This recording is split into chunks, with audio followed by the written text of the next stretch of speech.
Nigeria's presidential election campaign is now officially underway. As of Wednesday this week, campaigning for the January 2027 vote has formally begun, and the stakes could not be higher for Africa's most populous nation and largest democracy.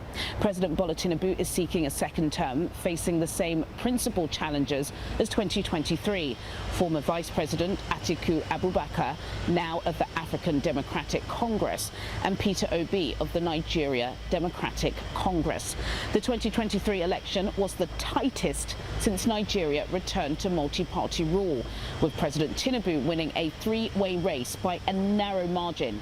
Atiku's bid to unify the opposition ahead of this contest collapsed months ago, a development that has significantly strengthened Tinubu's position. Tinubu's pitch rests on his economic reforms, the removal of the fuel subsidy, the unification of the exchange rate, and the restoration of investor confidence. I've been speaking with political analyst Godson Azu. Mr. Godson Azu, thank you so much for joining me on Channel's Business Global. So this week, Nigeria's 2027 presidential election campaign got officially underway. Some would say the election will be fought on the economy. Some would say insecurity. What would you say? Thank you very much for having me this afternoon, Juliana. It's my great pleasure being with you at this show. I would say that the 2027 election, just like you said, is going to be based on the economy and security. Okay. Those are the key elements. Those are the key factors that will determine how the electorate will going to be reacting at the polling stage during the 2027 election. Most importantly is the fact that we need to be able to try as much as we can to ensure that information dissemination and what do you mean? The way we use social media to circulate information during this period whereby they're about to start the open door campaigns in Nigeria for the elections. What are your concerns? My concerns about social media is when we look at what happened. We look at the campaign before the Ekiti election. It was very, very severe. You look at the campaign election before the Osun election. It was very, very severe. There were lots of atrocities, a lot of inhuman activities that went on. So these are like subnational state elections that came up with all these questionable characters, questionable incidences during the campaign period. And we're talking about now the general election, which is more larger in terms of numbers, in terms of reach, in terms of the reach and the geopolitical expansion.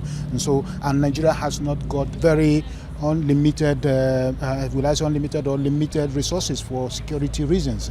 The security personnel we have in Nigeria cannot cover the entire population of Nigeria. So when we look at the concern of some of us here now is about how are they going to manage, recognizing the fact that the insecurity at the moment, even without a general election or general campaign, is very, very severe. And so when you have a campaign where people now have to go to areas where they are not used to go, or campaigning on a public space, and you are not too sure of the people around you, you are not too sure of the travel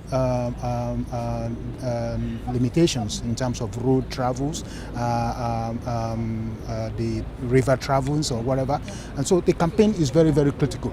If the campaigns go well and there are less atrocities, there's less violence, there are less death occurring during the campaigns, then we may likely have a little bit more reasonable and a fairly conclusive election in 2027. But the focus now is about how can the government of today manage the economy for the greater good of the Nigerians. How can they be able to reduce the insecurity situations in Nigeria, not just only in one region of the country, but across the board, because insecurity is everywhere. If it's not good in the north, it's going to also have a diverse effect on the south. If it's not good in the east, it's going to have a diverse effect in the west. So we need to get the government to work hard on those areas as much as that's what I think. You made some very crucial points that open in a can of worms in many areas which we can't go into, but hopefully as the months go on, we shall certainly invite you back to address some of those allegations you put out there. Let's talk about political momentum and the main parties, what's at stake. What is your appetite for quite a fiery campaign? Yeah, I think the problem I found with the political parties is that we have a very will I say propaganda party in government.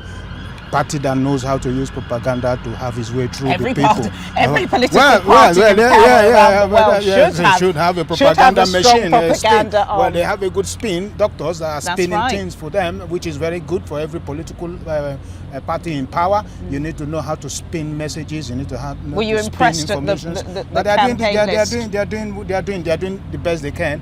But the fact is that it's the people. It's the people that matters now, because no matter what the parties do now, it's about the people. Are the people going to be carried along by the party? Are the people following the party according to what the messages they are putting across? For APC, I think they're already there. People know what they can deliver. People are aware of what they cannot deliver. People know what they have been able to do. The fact now is about what can NDC and ADC, I mean all these APC, ADC, NDC. You've missed out the PDP. I don't know if the PDP is still existing. I'm too sure they have they're existing on paper, but I'm not sure if they are still existing in terms of structure. Unfortunately, they have allowed themselves to be ruined by one man. But unfortunately, I don't know if they'll be able to recover from that. Do you think that's the story of most of the opposition parties, that they're a party on paper, but just without the structure that they need to take on? Well, you can analyze that from the two last elections, from Ekiti to Osun. Yeah. You can understand from the outcome of the election. If you look at the numbers, you really realize that ADC, NDC, which are supposed to be a coalition of a party to really challenge the APC, but didn't do very well. They didn't do very well. They were not impressive in the terms of numbers in Ekiti. They didn't do very well in Osun. They did very. So people are skeptical. Are they really preparing for this election? Because election is about number. It's about strategy. It's about your power of manipulation.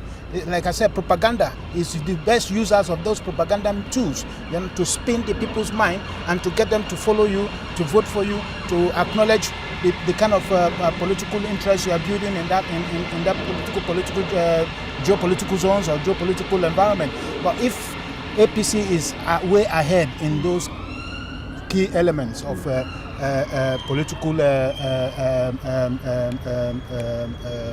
political discourse or political engagement, then ADC need to wake up. They need to wake up. ADC, NDC, PDP, I'm not sure. Well, Accord is like ABGA, and I hope that they will survive longer as ABGA has survived, because I think politics. Well, I'm sure Accord take that as a compliment. They've got a governor. Let's talk about the diaspora, of course. Does the diaspora have a seat at this very, very, very high table? The diaspora have a seat because we contribute at least roughly about 40, away from remittances. No. I'm not saying remittance. I'm talking about the contribution we make to Nigeria, irrespective of remittance, in terms of social and human capacity development.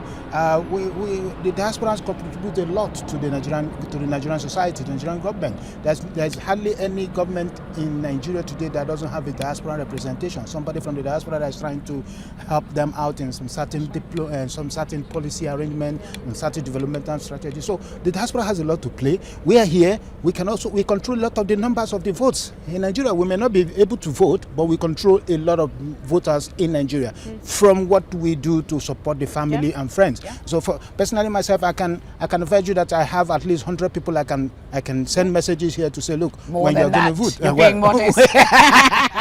You're a modest man. And also we I mean, myself and others, we're creating a lot of platform for the political parties to come over here, speak to Nigerians in the diaspora, encourage them to support them back home and talk to their family members and friends. So, and one of that platform is the London Political Summit, which we're putting together. And we're not only for Nigerians, we're putting it together for almost all the African countries. Last time we were with the Gambian ambassador. The Gambian is having an election in the next coming in December, and we have Kenya coming up almost same time with Nigeria. So the diaspora has a lot to do or to play in trying to shape and transform the political landscape, political environment, the democratic agenda of African countries, most especially Nigeria. And that is why the political people in Nigeria and Africa should take serious recognition of their diasporans, especially when they are available to support what they are doing back home. We're running out of time. Between now, September, we could say September, and January, any predictions? You see, obviously, looking at what happened in Osun, if that should happen, repeat itself in at least 15 to 20 states in Nigeria, then APC, Well, how likely APC is is going to that? be in trouble.